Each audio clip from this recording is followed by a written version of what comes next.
আসসালামু আলাইকুম। সোনিয়াস লগবুকে সবাইকে স্বাগত জানাচ্ছি। আমি সোনিয়া আক্তার সাভার থেকে বলছি। সবাই কেমন আছেন? আশা করছি নিশ্চয়ই সবাই ভালো আছেন। আলহামদুলিল্লাহ, আমি আমার পরিবার নিয়ে ভালো আছি। নতুন আরো একটি ভিডিও নিয়ে চলে এসেছি।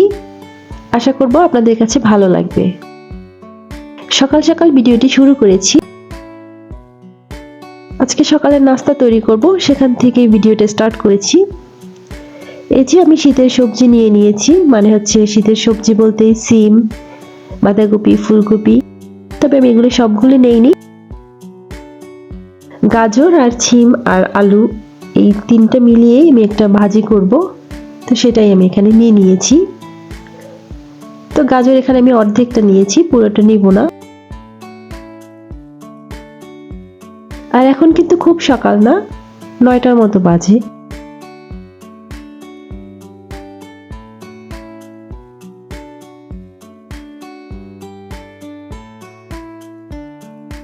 তো আমার এখানে সিমগুলো কাটা হয়ে গেছে, তো আমি হচ্ছে এখন গাজরটাও কুচিয়ে নিয়েছি আর অফ ক্যামেরাতে আলুটাও কুচিয়ে নিয়েছি। এখন আমি এটা সুন্দর করে ওয়াশ করে নিয়েছি।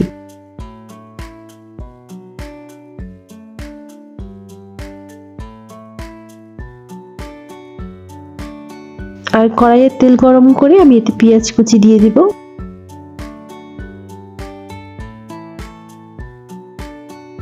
আর কাঁচামরিচটা আমি পরেই দিব, যেহেতু আমি একটু বাচ্চার জন্য ঝাল কম দিব, তাই কাঁচামরিচটা একদম পরে দিয়ে দিব।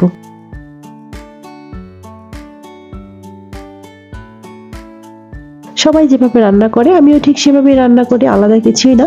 তবে আমি এখানে কোনো মশলা ব্যবহার করছি না। আমার সবজি বা ভাজি এই টাইপের জিনিসে মশলা একদমই পছন্দ না।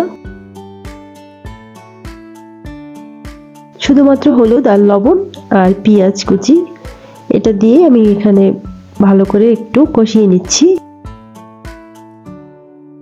আর পুরো ভাজিটাই আমি অফ ক্যামেরাতে করে নিয়েছি।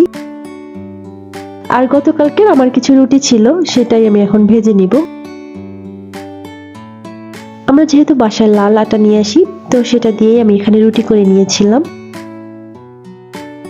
আর এই রুটিগুলো কিন্তু 2-3 দিন ভালো থাকে, তো আমি সবগুলো ভাজবো না, কিছু ভেজে নিব আর কিছু রেখে দিব। আমি এই রুটির মাঝে কিন্তু কোনো কিছুই ব্যবহার করি না, শুধু উপরে একটা টিস্যু দেই আর নিচে একটা টিস্যু দেই, এভাবেই ভালো থাকে।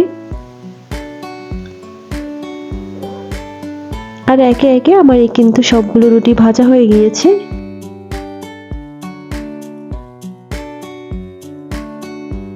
আর সাথে একটা ডিম ভাজি করে নিয়েছিলাম, ব্যাস আমাদের খাওয়া শেষ।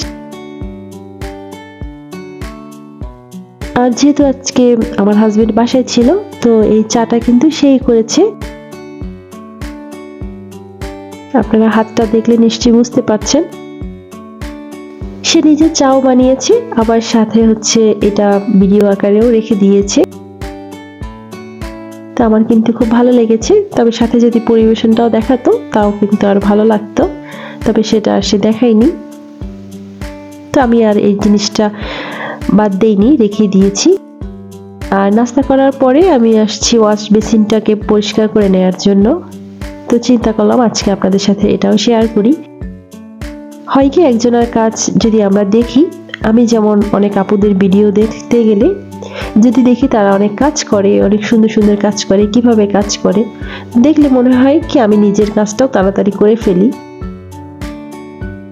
তো আশা করব আমার কাজটা দেখে হয়তো যে আপুদের কাজ করার আগ্রহ কম, সে আপুরা নিশ্চয়ই কাজটা দ্রুত করে ফেলবে। আর এই বেসিনগুলোতে যদি হারপিক ব্যবহার করা হয় তাহলে কিন্তু এই যে স্টিলের যে জায়গাটা নিচে, ওই স্টিলের জায়গাটা নোংরা হয়ে যায় বা কালো হয়ে যায়। তো আমি এই জন্য হারপিকটা ব্যবহার করি না। যে কোনো ডিটারজেন্ট দিয়েই আমি এই আমার ওয়াশ বেসিনটাকে ওয়াশ করে নেই, সুন্দর করে পরিষ্কার করে নেই। আর যে এইটা গ্লাসে যে দেখতে পাচ্ছেন শেলফটা, এটাতে কিন্তু বেশ পানির দাগ পড়ে যায়। তো মাঝে মধ্যে আমি এটা পেস্ট দিয়েও পরিষ্কার করি, আর মাঝে মধ্যে এটা আমি এই যে ডিটারজেন্ট দিয়েও পরিষ্কার করে নেই।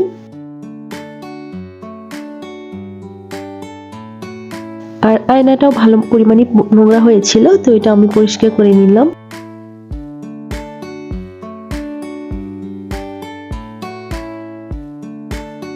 আমি সুন্দর করে আবার পানি দিয়ে ওয়াশ করে নিচ্ছি।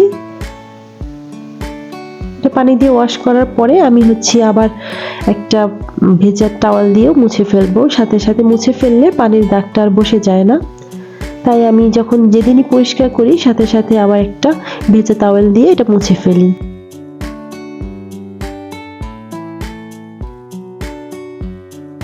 এতক্ষণ থেকে যারা আমার সাথে আছেন তাদের সকলকে অসংখ্য ধন্যবাদ। আপনি যদি ভিডিওটিতে একটি লাইক না দিয়ে থাকেন, প্লিজ ভিডিওতে একটি লাইক দিয়ে ভিডিওটি কন্টিনিউ করুন। আপনার একটি লাইক আমার এই ভিডিওটি অনেকের কাছে পৌঁছে দিতে সাহায্য করবে। আর যদি আপনার এই ভিডিওটি ভালো লেগে যায়, আপনি চাইলে আমার চ্যানেলটি সাবস্ক্রাইব করে বেল আইকনের অল অপশনটি অন করে রাখতে পারেন। অল অপশনটি অন করে রাখলে আমি যখনই কোনো ভিডিও দিব আপনার কাছে নোটিফিকেশন চলে যাবে, আপনি আপনার সময় মতো দেখে নিতে পারবেন। আর ভিডিওটি যদি আপনি ফেসবুক পেজ থেকে দেখে থাকেন, আপনি চাইলে আমার ফেসবুক পেজটি ফলো দিয়ে রাখতে পারেন।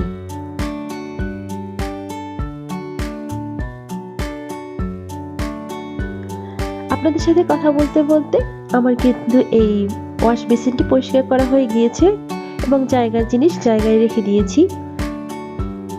আর হাত মোছার টাওয়ালটা যেহেতু ওয়াশ করতে দিয়েছিলাম, এটাও শুকিয়ে গিয়েছে, এনে এটাও জায়গার মধ্যে রেখে দিয়েছি। আজকের মতো এই পর্যন্তই। সবাই ভালো থাকবেন। আসসালামু আলাইকুম।